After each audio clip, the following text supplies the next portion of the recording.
Bismillahirrahmanirrahim. Assalamualaikum warahmatullahi wabarakatuh. Pada pertemuan hari ini akan dibahas 3 materi sekaligus, mulai dari object filling, yaitu float fill, boundary fill, matrix method, dan scanline fill untuk 2 bagian. Kemudian yang terakhir adalah mengenai anti-aliasing. Nanti di akhir saya akan menerangkan teknis bagaimana ujian akhir semester yang akan dilaksanakan di kelas grafika komputer. Kita akan mulai.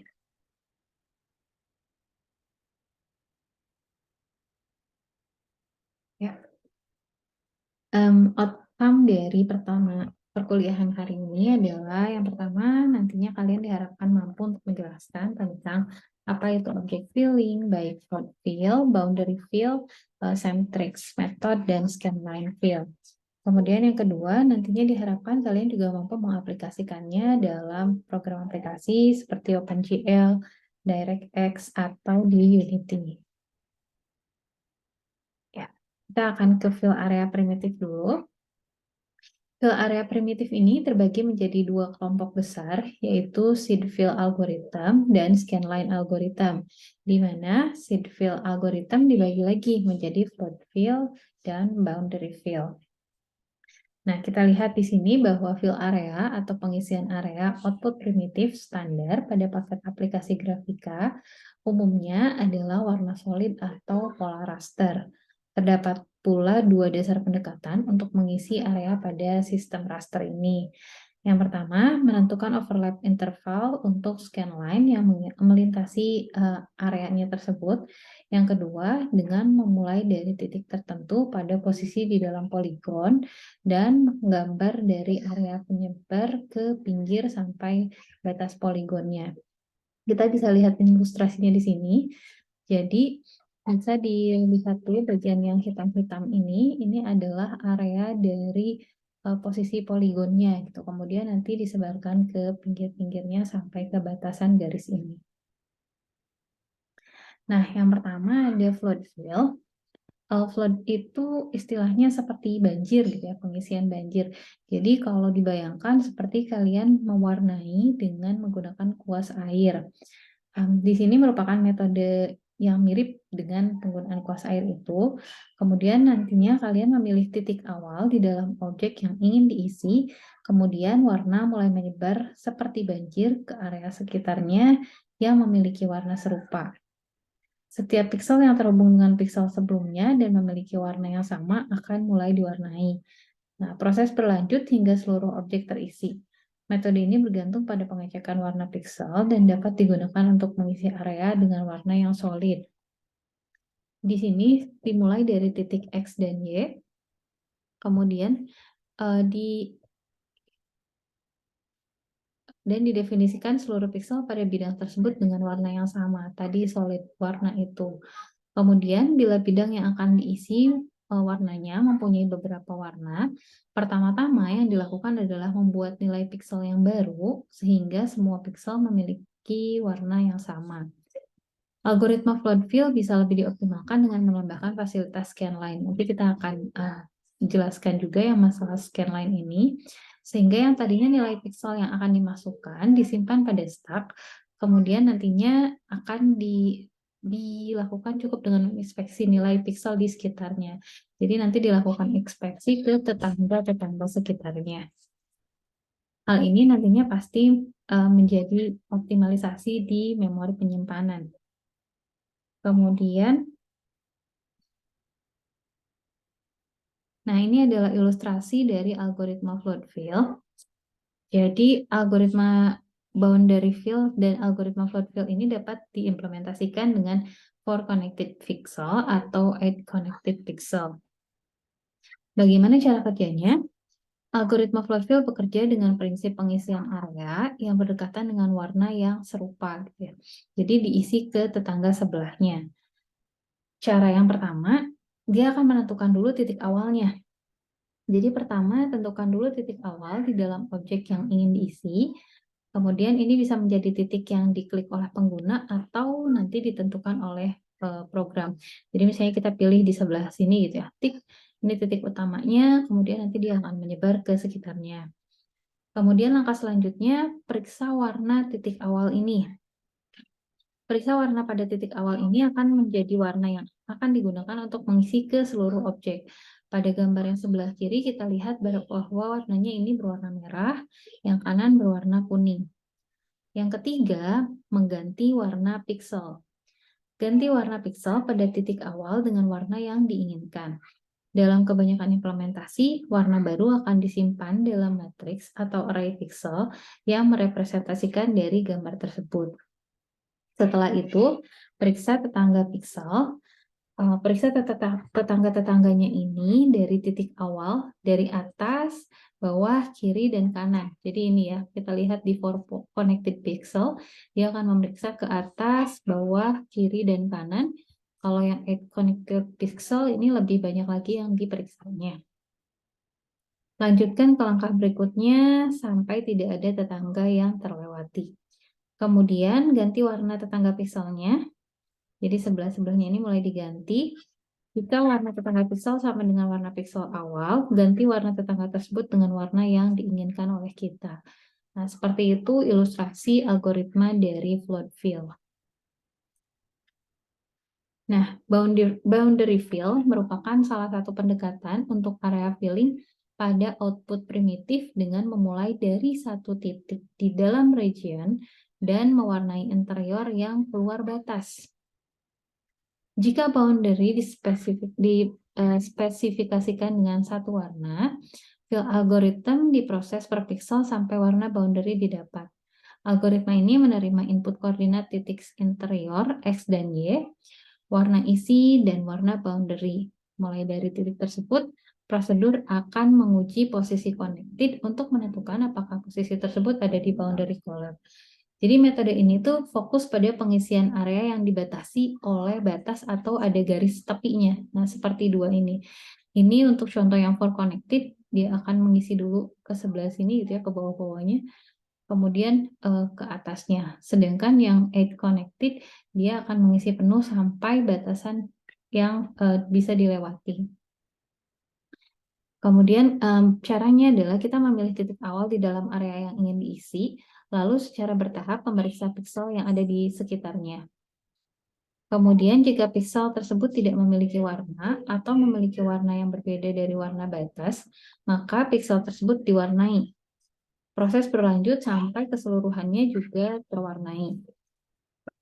Boundary fill bisa kita bayangkan seperti ketika menggunakan program pengedit gambar, kemudian ingin mewarnai objek dengan yang polanya itu berlapis gitu ya.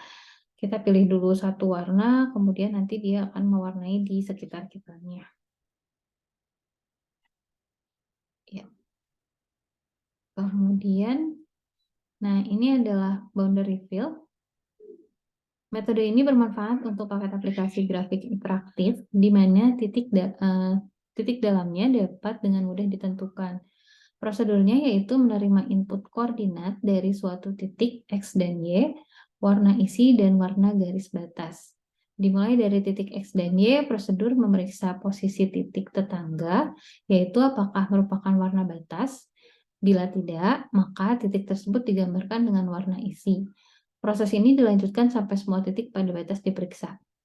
Ya, tadi ada dua cara untuk pengecekan titik ini, apakah dengan for connected atau add connected. Ini ilustrasinya gitu ya. Di sini ada X adalah titik yang kita tentukan, kemudian dia akan mengecek ke 1, 2, 3, 4 piksel yang ada di sekitarnya. Untuk add connected, di sini ada titik X, kemudian dia akan memeriksa 1, 2, 3, 4 ke bawah, 5, 6, 7, dan 8. Seperti ini. Algoritmanya jadi seperti apa? Pertama, tentukan dulu titik awal. Kemudian pilih titik awal di dalam area yang ingin diisi dengan warna. Titik ini harus berada di dalam batas atau di tepi dari objeknya. Kemudian periksa warna dari pikselnya. Ini adalah warna yang nantinya kita akan isi gitu ya. Kalau misalnya di contoh ini warnanya ada ungu. Kemudian periksa batasnya atau boundary-nya. Periksa batas atas atau tepi dari objek. Jika warna piksel pada batas tidak sama dengan warna yang ingin diisi, lanjutkan ke langkah berikutnya. Jika warnanya sama, berarti area ini telah diisi atau termasuk dalam objek. Maka berhenti di sana. Yang keempat, ganti warna piksel menjadi warna yang kita inginkan. Kemudian yang kelima, periksa tetangganya. Tetangganya ini udah sama belum sih warnanya? Kalau belum, maka akan disebarkan lagi.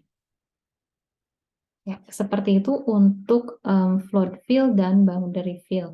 Jadi perbedaannya yang satu seperti banjir gitu ya. Kalau yang kedua boundary fill ini akan memeriksa batasnya, boundary-nya. Nah, nanti akan kalian juga memiliki tugas kelompok. Ini kita akan sepakati, saya akan memberi waktu sampai 2 minggu ke depan gitu. Jadi untuk pertemuan minggu depan di kelas, insya Allah kita akan adakan presentasi mengenai rancangan AR dan VR. Namun sebelumnya saya akan lanjutkan dulu ke materi berikutnya.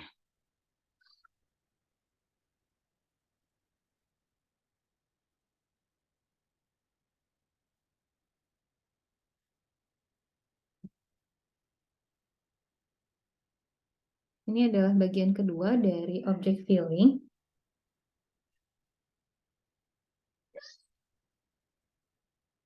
Ya, di sini masih membahas mengenai float fill, boundary fill, kemudian matrix method, dan scanline fill. Tadi sempat dibahas bahwa untuk membuat pewarnaan dengan float fill bisa menggunakan scanline fill sehingga nantinya tidak memakan banyak memori. Ya, output dari pertemuan hari ini nantinya kalian diharapkan mampu menjelaskan tentang object filling, baik float fill, boundary fill, matrix method, dan scanline, serta dapat mengaplikasikannya pada aplikasi grafik dan visualisasi grafik, misalnya di OpenGL. Baik, yang pertama, scanline. Scanline ini adalah, di sini kita lihat is an area filling algorithm.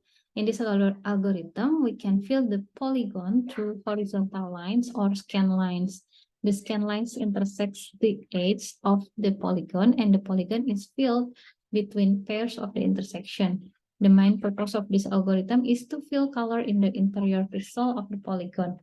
Jadi pengisian scanline ini merupakan sebuah metode yang melibatkan pemindaian baris demi baris objek yang ingin diisi. Jadi seperti ini ya, dia nge-scan satu baris ini nih, secara horizontal dikatakan di sini.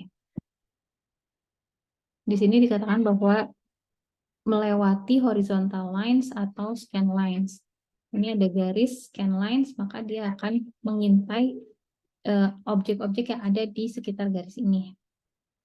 Setiap garis dianalisis untuk menentukan area yang harus diisi dengan warna tersebut. Batas kiri dan kanan dari area dihitung berdasarkan perubahan warna piksel yang terjadi pada baris tersebut. Setelah batas ditentukan, piksel pada baris tersebut diwarnai secara horizontal. Metode ini efektif untuk mengisi area dengan pola berbentuk persegi atau persegi panjang. Itu di mana di persegi ataupun persegi panjang dia memiliki garis. Nah, contohnya bisa digunakan di program desain interior. Misalnya ingin mewarnai dinding ruangan, gitu ya. Maka nanti dia akan melakukan scan line berdasarkan garis horizontal dari satu titik ke titik lain di dinding tersebut. Okay. Kemudian scan line polygon fill. Ini disebutkan bahwa ada special case of polygon particles. There are two special cases of polygon particles which are given below. One, if both lines intersecting at the vertex lines on the same side of the scan line, then we will consider it as 2 points gitu. Jadi kalau misalnya ada dua two special cases polygon verticals, kalau misalnya itu yang pertama dia akan menganggap itu sebagai dua titik yang berbeda. Kemudian if both lines intersecting at the vertex lies on the other side of the scan line, then we will consider it as a single point only. Jadi di special case ini kalau misalnya ada polygon verticals gitu ya, ada perpotongan. Kemudian kita bisa consider itu, kita bisa menganggap itu sebagai dua titik yang berbeda atau bisa sebagai single point. Algoritmanya bagaimana di scan line ini? Yang pertama, find the intersection point of the scan line that have edge. Jadi cari titik potong dari scan line ini yang memiliki tepi gitu ya. Kemudian now sort the intersection points by increasing the x coordinate from the left to right. Ya ini dari x coordinate dari sebelah kiri ke kanan. Dilakukan intersection points-nya dengan menambahkan dari x koordinat dari yang kiri ke kanan, jadi bergeser gitu ya ke sebelah-sebelahnya. Kemudian now we perform the pairing of the intersection points and fill the color inside the pixel pairs. Kemudian baru dimulai mewarnainya. Adapun di sini adalah komponen of polygon fills. Yang pertama edge buckets. Edge buckets ini berisi informasi tentang edge gitu ya, tentang tepian, kemudian dari sebuah poligon. Entry dalam edge buckets bervariasi tergantung pada struktur data yang kita gunakan di sini. Kemudian dalam contoh yang kita ambil terdapat 3 edge buckets, yaitu ymax di sini, ymax, x of ymin, kemudian slope inverse. Setiap edge bucket berisi informasi yang diperlukan untuk menggambar atau mengisi poligon, seperti titik maksimum, yaitu ymax di sini, kemudian koordinat x pada y minimum, x of y min, kemudian slope inverse atau kebalikan dari kemiringan garis. Nah, jadi ini adalah informasi-informasi mengenai edge buckets. Komponen itu adalah komponen pertama pada polygon fill. Yang kedua adalah edge table. Edge table ini berisi tentang beberapa daftar tepi atau edge list dan menyimpan semua tepi yang membentuk poligon. Jadi ada garis apa aja sih yang membentuk dari poligon tersebut. Saat membuat tepi, titik-titik vertex tepi perlu diurutkan dari kiri ke kanan dan tepi-tepi dipertahankan dalam urutan yamin yang meningkat. Ya, dikatakan seperti itu. Kemudian pengisian poligon dianggap selesai setelah semua tepi dihapus dari edge table. Jadi kalau misalnya semuanya list dari tepinya itu sudah tidak ada di edge table, berarti dianggap sudah diisi, sudah selesai. Yang ketiga adalah active list. Active list adalah daftar yang menjaga tepi-tepi yang sedang digunakan untuk mengisi poligon saat ini. Tepi-tepi ini akan dimasukkan ke dalam active list dari edge table. Jadi dari yang poin nomor 2, komponen nomor 2 akan dimasukkan ke active list ketika ymin-nya dari tepi tersebut sama dengan baris pemindaian saat ini yang sedang diproses. Kalau misalnya ymin-nya, tadi kan di sini ada ymax, kalau ymin-nya sama, dia akan masuk ke active list. Active list akan diurutkan kembali setelah semua tepinya ini nantinya selesai, dan ya setelah semuanya di active list akan diurutkan kembali setelah setiap tahap atau prosesnya ini selesai dikerjakan. Ya. Jadi edge buckets ini tadinya adalah sebuah informasi gitu ya, dia menyimpan informasi tentang berapa nilai ymax-nya, x of y min, kemudian slope inverse. Nah, kemudian kalau edge table ini berisi daftar atau list dari edge table gitu ya, edge list-nya. Dia menyimpan daftar semua tepi yang membentuk dari poligon. Jadi ada garis mana aja sih, ada di nilai x atau y mana aja sih di si garis itu berada. Kemudian kalau active list ini isinya dari edge table, dia akan masuk ke active list kalau nilai y min-nya itu tadi ketika nilai y min-nya dari tepi tersebut sama dengan baris yang di-scan. Kalau misalnya enggak, berarti dianggap sudah selesai. Artinya sudah diwarnai.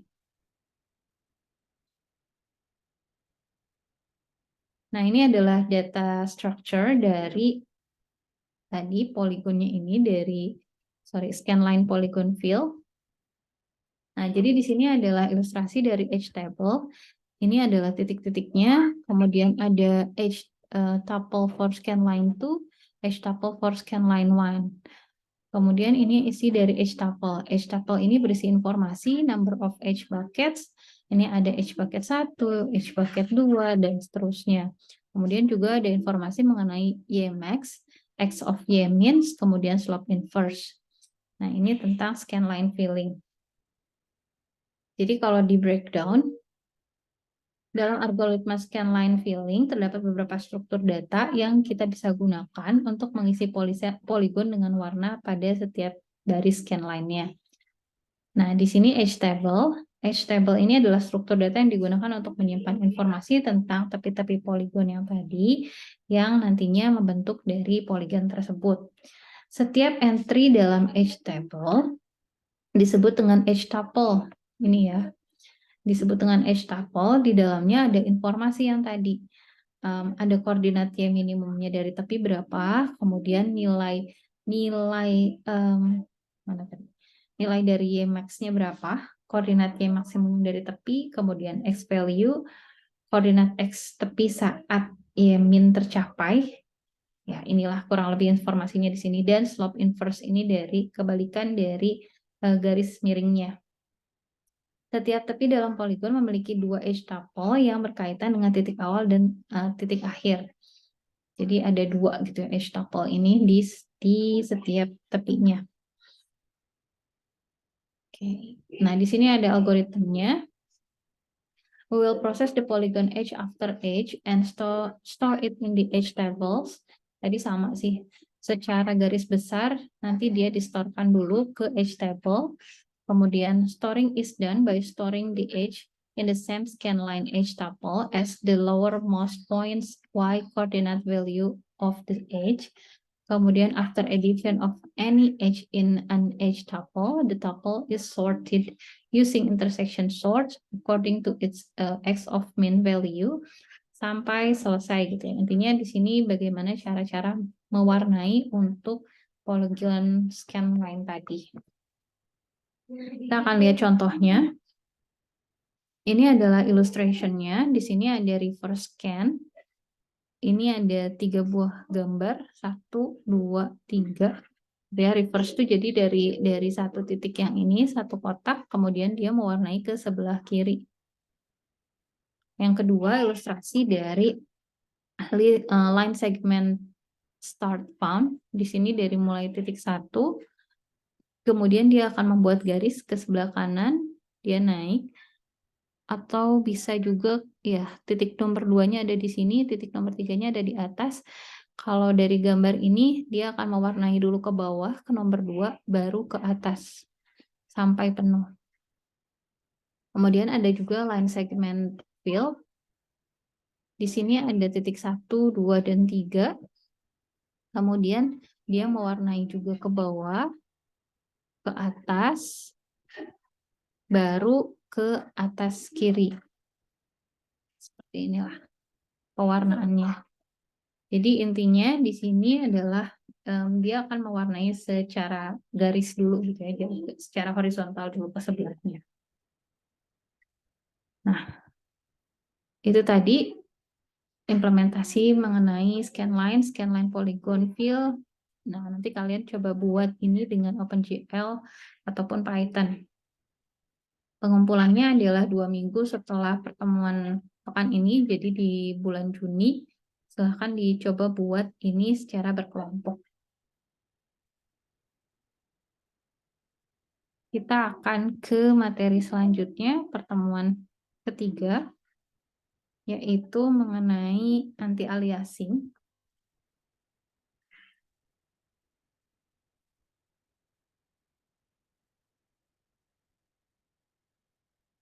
Anti-aliasing dan optimalisasi anti-clipping painter method.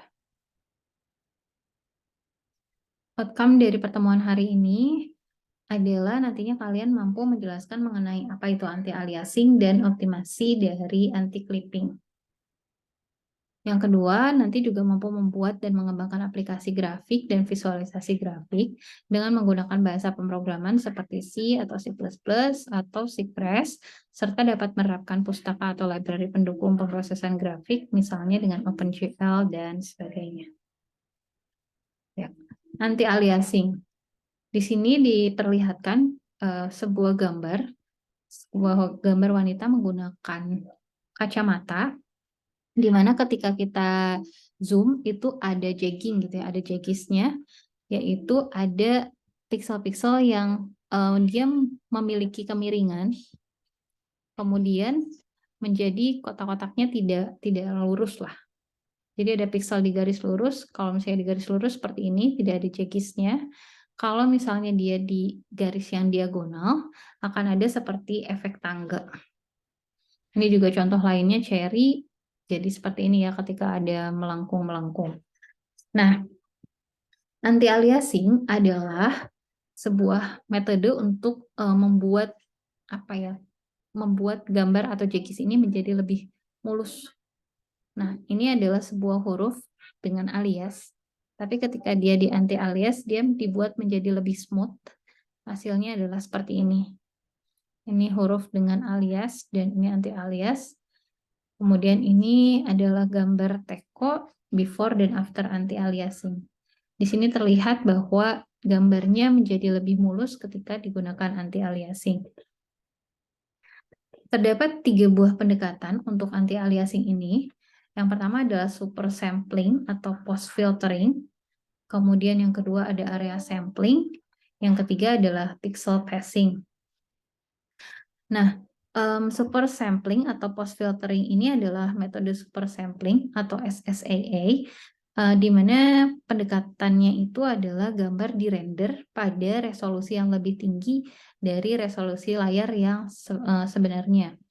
Setelah render selesai, gambar tersebut dikurangi ukurannya menjadi resolusi layar yang sesuai. Kemudian metode ini memberikan hasil yang sangat halus karena ada lebih banyak sampel pixel yang digunakan untuk menghitung warna pada resolusi tinggi. Ya, jadi dia dibesarkan dulu gitu ya, dirender ke resolusi yang lebih tinggi, kemudian nanti disesuaikan ukurannya. Nah, namun karena membutuhkan sumber daya yang lebih tinggi, metode ini juga memerlukan waktunya pasti lebih lama untuk renderingnya. Metode ini juga dikenal sebagai metode anti-aliasing yang lebih akurat dan efektif, tapi biaya komputasionalnya juga pastinya semakin tinggi. Nah, yang kedua, area sampling. Area sampling ini adalah pendekatan di mana setiap pixel pada layar diambil sebagai sampel dengan ukuran yang lebih besar. Setiap sampel tersebut diberi bobot berdasarkan persentase luas area pixel yang jatuh dalam objek yang sedang dirender.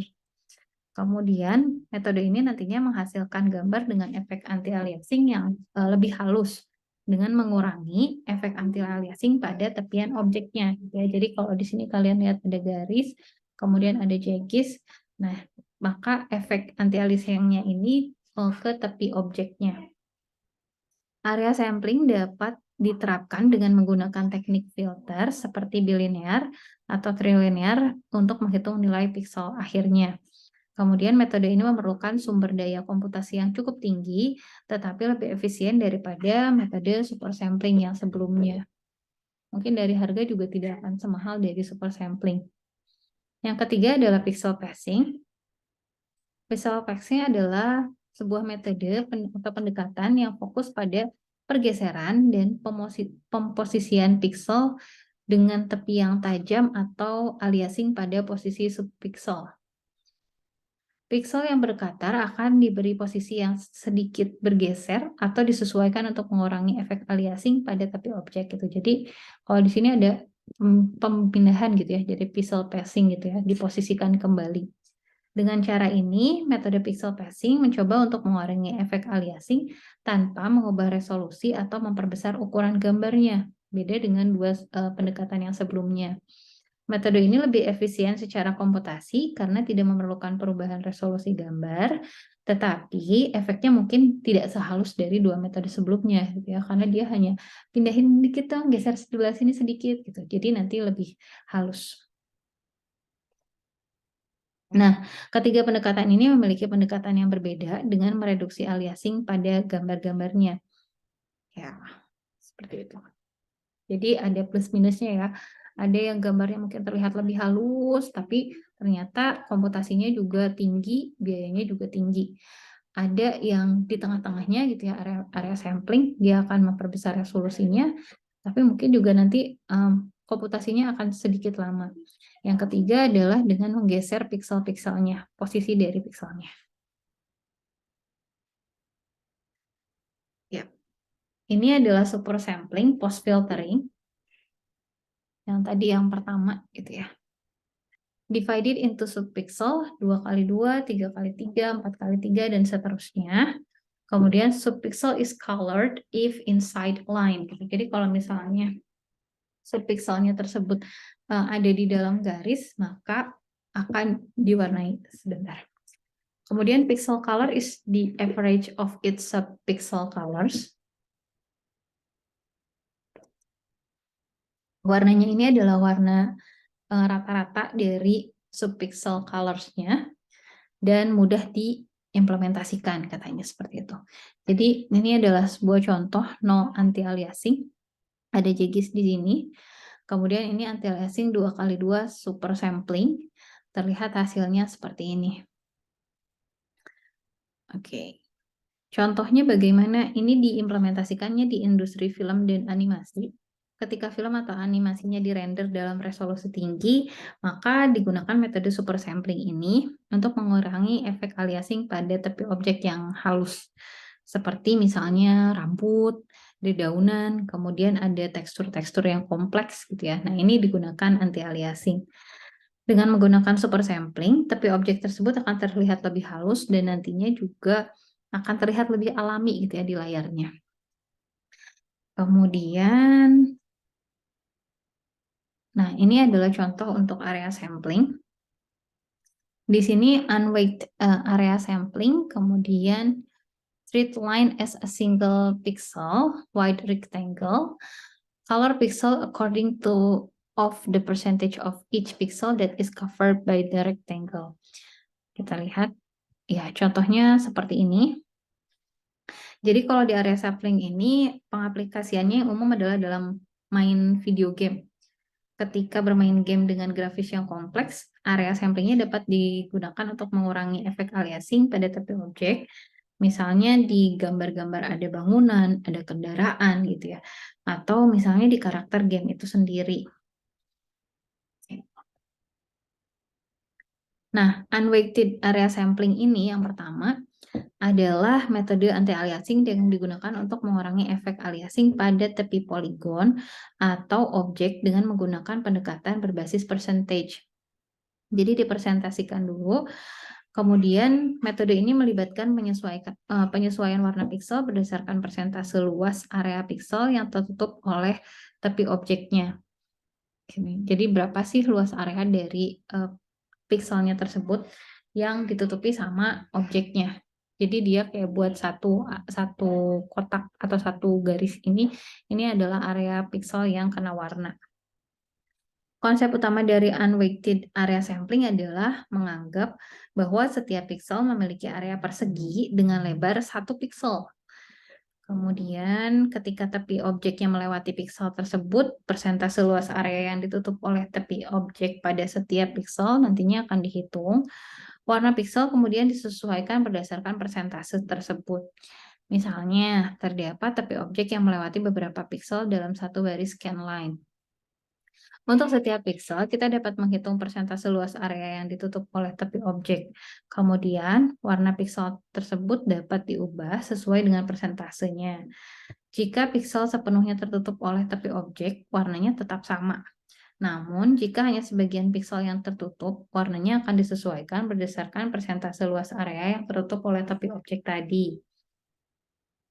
Misalnya dari sebuah tepi objek ada yang ketutupnya 70% sama piksel pertama dan 30%. Kalau ini ya terlihat semuanya tertutup ya. Kemudian efeknya nanti jadi kayak ada gradasi. Nah, seperti ini. Ini ada warna hitam, kemudian menjadi ada abu tua, kemudian ada abu muda. Kemudian di sebelah sininya juga ada abu muda, ada abu tua, seperti itulah. Jadi digunakan percentage dari keseluruhan area yang ada di sini. Oke. Yang ketiga adalah pixel passing.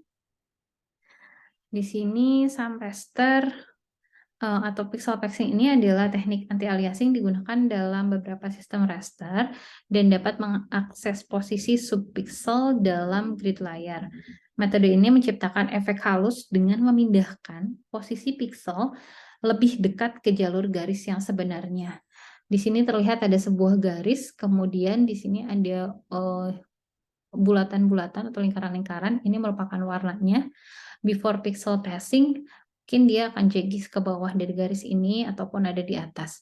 Nah, pixel passing akan memindahkannya ke dalam area garis. Ini adalah gambarnya atau ilustrasinya, garisnya menjadi terlihat lebih halus. Oke. Some raster system that can address a pixel position within the screen grid. Kemudian smoothing is accomplished by moving pixel position closer to the line path. Kemudian electron beam is shaped by a fraction of pixel diameter, typically 1/4, 1/3, atau 3/4. Nah, ini maksudnya adalah di dalam pixel passing ini, sinar elektron dalam sistem raster digeser sebesar pecahan dari diameter pixelnya. Pemindahannya biasanya dilakukan dengan pecahan yang ini, bisa 1/4, 1/2, atau 3/4. Dengan melakukan pergeseran ini, titik-titik yang digambar oleh sinar elektron akan lebih dekat dengan jalur sebenarnya dari garis yang ingin digambar. Ya, seperti itu. Oke, kemudian anti-clipping painter method. Metode anti-clipping ini adalah sebuah algoritma yang digunakan untuk menentukan tampilan yang terlihat pada objek-objek yang saling tumpang tindih, gitu ya. Jadi kalau misalnya di Photoshop itu jadi kayak ada 2 layer yang berbeda, yang satu tertumpuk di atasnya, yang satu di bawahnya. Berikut adalah langkah-langkahnya, algoritmanya seperti apa. Pertama, pengurutan permukaan, disorting dulu, gitu ya. Langkah pertama adalah mengurutkan permukaan-permukaan yang ada berdasarkan kedalaman mereka, jadi dari nilai Z yang terdekat. Hal ini dilakukan agar permukaan dengan kedalaman terbesar diperlakukan terlebih dahulu dalam proses pengisian atau penampilan. Jadi, kalau di sini, ini kan tidak overlap. Kalau yang ini sebelah kanan rectangles are overlapping. Kemudian dicari dari distance background is painted first. Kemudian objek closer dan to the background are painted. Jadi yang paling yang paling besar dulu atau paling jauh dulu diwarnain. Kemudian objek yang dekat sama background itu diwarnain. Setelah itu baru objek yang dekat dengan objek yang sudah diwarnai bisa diberikan warna. Intinya kayak layer paling bawah dulu, terus atasnya, terus atasnya. Kemudian pemindaian, ini ada scanning. Pemindaian dan konversi permukaan. Nah, setelah permukaan-permukaannya tadi diurutkan gitu ya, layer-layernya, proses scanning, pemindaian dimulai dengan permukaan yang memiliki kedalaman terbesar.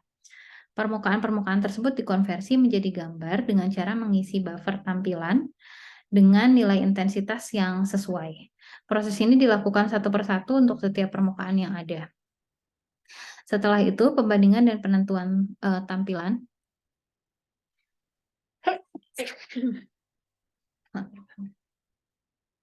Nah, selama proses pemindaian dilakukan juga perbandingan antara permukaan yang sedang diproses dengan permukaan-permukaan lain yang mungkin ada tumpang tindihnya. Pembandingan ini dilakukan untuk menentukan permukaan mana yang akan ditampilkan secara visible atau terlihat di layar. Jika ada tumpang tindih, maka dilakukan pengujian lebih lanjut untuk menentukan permukaannya. Yang mana yang harus tetap terlihat, mana yang bagiannya bisa ketutup. Misalnya kalau di sini ada petinya, di sini ada kipas. Kalau misalnya petinya digeserkan ke sebelah kiri sedikit, mungkin sebagian dari gambar kipas ini akan tertutup. Gitu. Jadi inilah yang dilakukan di proses yang ketiga, comparing. Kemudian penentuan intensitas di tahap keempat. Setelah permukaan yang ditentukan sebagai visible, intensitasnya nanti dimasukkan ke dalam buffer tampilan. Intensitas ini akan menentukan bagaimana permukaan tersebut nantinya ditampilkan di layar. Nah, proses ini akan terus berulang kayak gini di tahap yang kelima. sampai semua permukaannya itu terlihat gitu ya, diurutkan seperti sebelumnya. Dengan melakukan pengulangan ini, semua permukaan yang saling tumpang tindih nantinya akan diolah dan ditampilkan secara benar. Oke. Jadi ketika kalian membuat beberapa atau menampilkan beberapa objek gambar di dalam satu layar, itu harus diperhatikan metode anti-clipping atau painter metode seperti ini. Kalau misalnya objeknya berada di belakang, maka intensitasnya mungkin akan dikurangi. Kemudian jangan lupa dia harus diwarnai terlebih dahulu sebelum objek yang di depannya.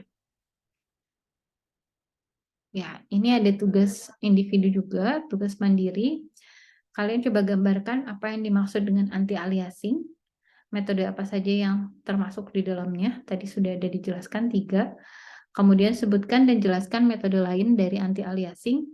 Misalnya ada super sampling, area sampling, dan pixel passing. Jadi cari lagi metode-metode lainnya untuk anti-aliasing ini. Tugas ini dikumpulkan 2 minggu kemudian, berarti di awal bulan Juli. Nah, adapun saya akan menjelaskan materi kita selanjutnya atau materi di perkuliahan hari ini, grafika komputer. Masih ada materi mengenai virtual reality dan augmented reality. Ya, kalian pastinya sudah kenal dengan 2 teknologi ini. Ini materinya juga dapat kalian baca secara mandiri, di mana augmented reality dan virtual reality juga masuk ke dalam big concept. Ada hyper reality, mixed reality, dan metaverse yang lainnya. Kemudian disertai juga dengan video-video. Nanti kalian bisa cek di sini perbedaannya seperti apa. Nah, satu lagi adalah mengenai virtual reality untuk pertemuan ke-14. Ini beberapa contoh AR yang pernah dibuat. Jadi ada kaitannya dengan keislaman. Juga ada beberapa algoritma untuk pembuatan markernya. Di sini ada NFT, ada juga face corner detection, ada juga metode-metode lain gitu ya, baik itu marker atau markerless base. Nah, kemudian kita akan laksanakan ini lebih cepat agar nanti pembuatannya juga dapat lebih maksimal gitu ya. Jadi di pertemuan minggu depan sebagai tugas kelompok hari ini, kalian coba membuat dan merancang dengan teman-teman kelompok kalian apa proyek yang nanti akan dibuat untuk presentasi kelompok. Ya, jadi kalau saya lihat ini sudah pertemuan ke-12, kita masih punya 4 pertemuan lagi. Nah, di pertemuan minggu depan di kelas, kalian akan mempresentasikan proyeknya ini rencananya mau buat apa. Usahakan bahwa nanti proyek AR atau VR-nya ini ada unsur-unsur keislamannya sebagai penciri dari jurusan kita gitu ya, dan dari UN juga. Jadi minggu depan adalah jadwal presentasi kelompok. Silahkan disiapkan sebaik mungkin, dibuat rencananya ingin seperti apa, maksimal presentasinya 5-10 menit. Nanti saya juga akan melakukan review apakah ini cocok untuk dibuat sebagai proyek tugas akhir dari perkuliahan ini atau tidak. Nah, kemudian tentukan sebuah algoritma untuk membuat markernya. Oke, saya akan tambahkan di sini. Jadi, minggu depan tugas kalian adalah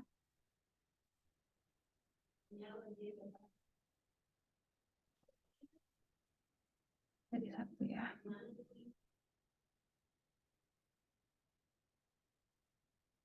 Satu, membuat rancangan AR dengan kelompok.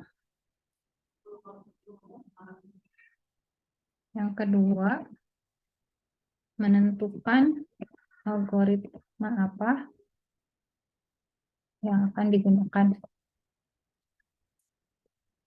Ya, nanti akan dilakukan presentasi. Jadi presentasi kelompok waktunya 5-10 menit. Ya. Jadi rancangan ini nanti lengkapi juga dengan latar belakangnya kenapa harus membuat itu, kemudian tujuannya apa. Ya, jadi dua ini minimal. Sebetulnya ada IMRED, Introduction, Method, Result, and Discussion, tapi tidak perlu sampai sejauh itu. Itu nanti kita akan coba buat menjadi laporan atau papernya. Nah, di minggu depan, kalian membuat rancangannya saja. Jadi, apa yang melatar belakangi untuk pembuatan dari aplikasi itu, kemudian tujuan membuat AR-nya untuk apa. Algoritmanya bisa dicari untuk marker ataupun markerless, kemudian disesuaikan dengan tujuan dari pembuatan aplikasi kalian. Ya, seperti itu. Kalau misalnya ada pertanyaan, silakan diajukan di grup kelompoknya, nanti disampaikan oleh Kosma ke saya. Terima kasih atas perhatiannya. Assalamualaikum warahmatullahi wabarakatuh.